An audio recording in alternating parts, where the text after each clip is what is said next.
Lawndale, Illinois. Population under 500, corn on every side of town, flat to the horizon in every direction. July 25th, 1977, 8:30 in the evening, the heat finally starting to break. Ruth Lowe is inside finishing the dishes. Her son Marlon, 10 years old, is out back with two friends, running the kind of aimless circles kids run when the sun still has an hour left in it. Then the noise. Not thunder, something with weight behind it, low over the yard. One of the boys breaks for the neighbor's pool and doesn't stop until he's underwater. Marlon runs the other way. Ruth hears him screaming before she reaches the door.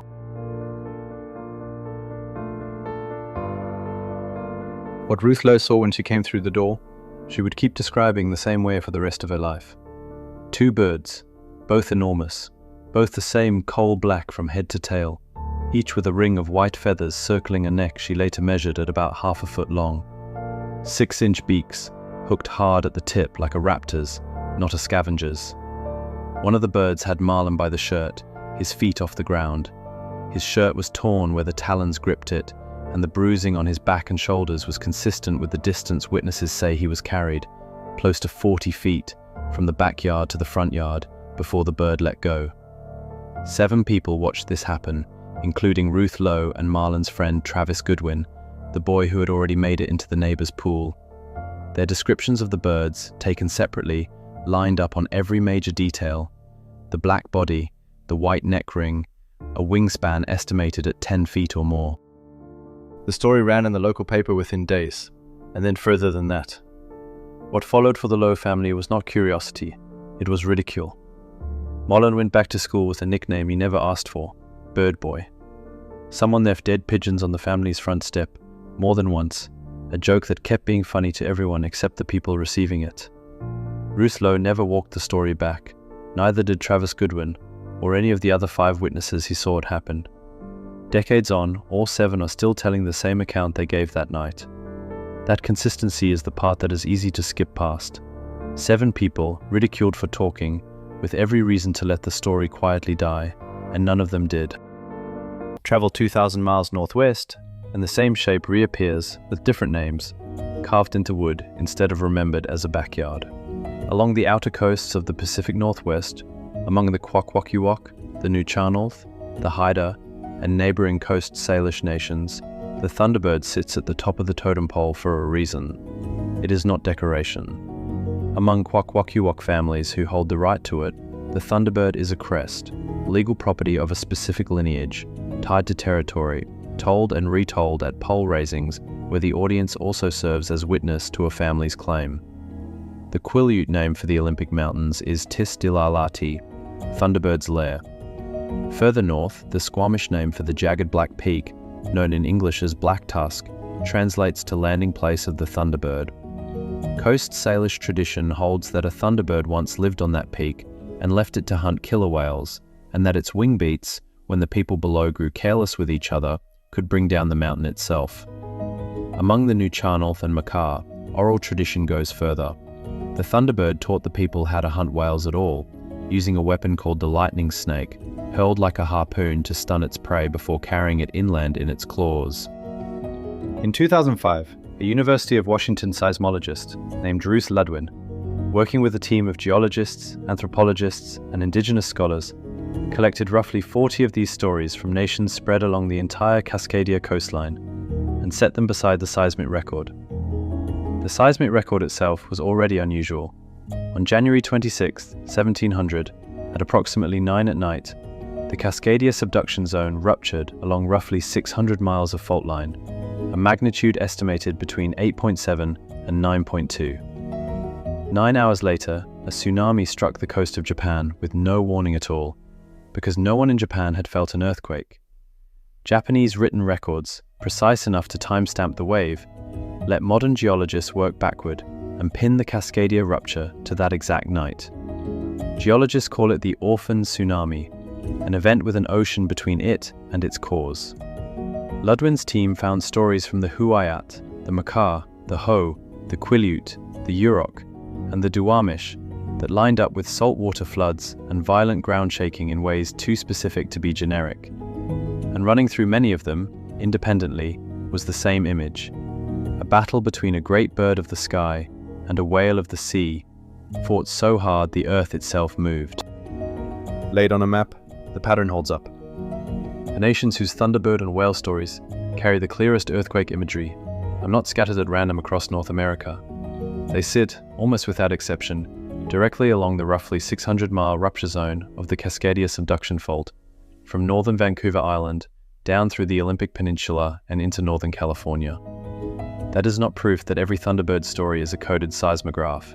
It is proof that the geography of a myth and the geography of a real, dated, magnitude 9 earthquake match closely enough that scientists went looking for the correlation on purpose and found one. The oral traditions Ludwin's team collected predate written seismology on this coast by generations. The land produced the story before anyone had the instruments to measure what the land had done. This is the strongest argument on this land, and it isn't that the creature was real, it's that the terror inside the story was never invented. Something enormous fought something enormous here, on a schedule the people who lived through it had every reason to remember precisely. Sky power paired against water power is not unique to the Pacific coast. It shows up independently in nations with no shared language and no contact history, which is exactly what makes the recurrence worth taking seriously, rather than dismissing as one culture borrowing from another.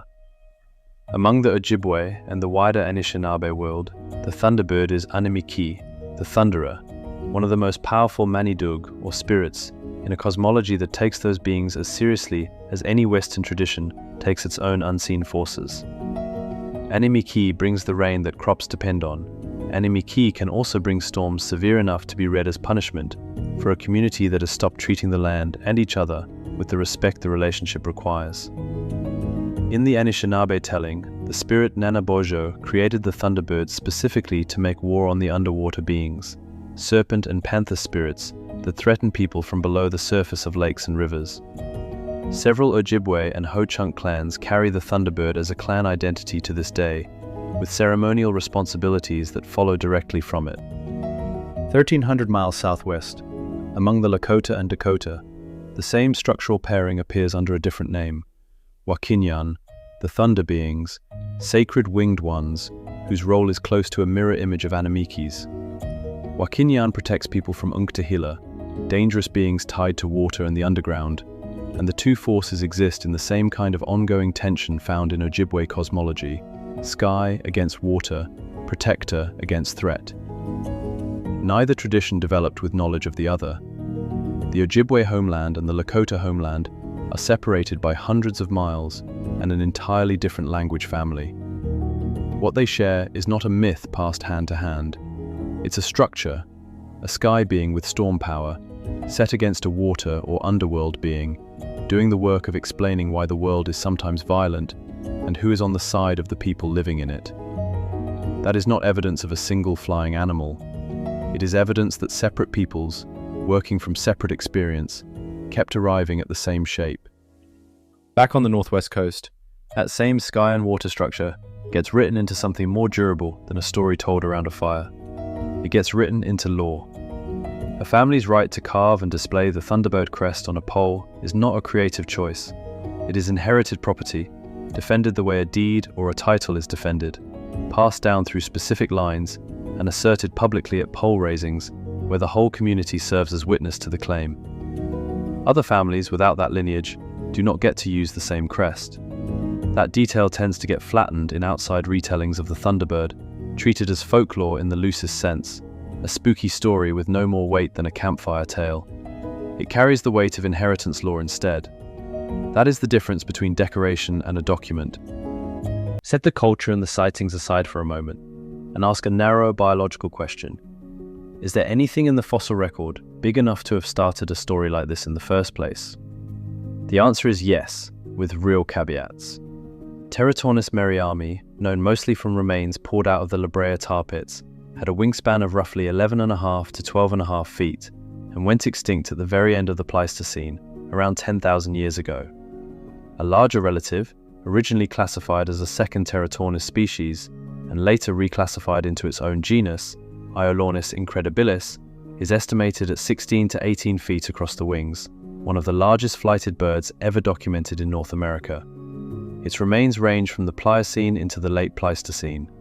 Humans reached North America at least 15,000 years ago, and by conservative estimates coexisted with Iolornis and Teratornis for thousands of years before those birds disappeared. That overlap is real. It means the physical scale described in Thunderbird traditions, a bird large enough to be genuinely terrifying, reflects something that once actually shared the continent with the people telling the story. The Lawndale case is a separate question, and answering it with a 10,000-year-old fossil is a mistake, however tempting the size comparison is. The most common explanation offered for what the Lowe family and their neighbors saw in 1977 is the turkey vulture, a bird common across Illinois, with a wingspan up to 6 feet and a habit of circling low over open ground. Vultures can look considerably larger than they are at a distance, especially against a low evening sky, and panic compresses both time and estimation. But the explanation has a hole in it that does not close. Turkey vultures are carrion feeders. They are not built to grip and lift live prey, and no turkey vulture is physically capable of carrying a 10-year-old boy 40 feet through the air. A California condor comes closer on paper, with a wingspan approaching 9.5 feet, but condors have no established population in Illinois, in 1977 or now, and nothing in the sighting mentions the distinctive white underwing patches or bare orange head that would make a condor identification convincing. The vulture explanation accounts for the shape in the sky. It does not account for what 7 people say that shape did. One more correction belongs here, because it shows up constantly in cryptid coverage of this case, and it is simply wrong. Argentavis magnificens, often cited online as the biological explanation for North American Thunderbird sightings, was real. It was enormous, with a wingspan close to 23 feet, likely the largest flying bird that ever existed. It was also found exclusively in central Argentina, in late Miocene rock roughly 6 million years old. It went extinct millions of years before anything resembling a modern human existed anywhere on Earth, let alone crossed into North America. Citing Argentavis to explain a bird seen over an Illinois backyard or carved onto a totem pole 2,000 miles to the northwest is not a stretch. It is a different continent and a different geological epoch entirely. The correction matters because it erases the more interesting fact sitting right underneath it. A real North American Teratorn, native to this continent, that genuinely did coexist with early humans. That bird does not need borrowed size from an unrelated South American species 6 million years removed. It was already big enough on its own. Here's what the evidence does not support.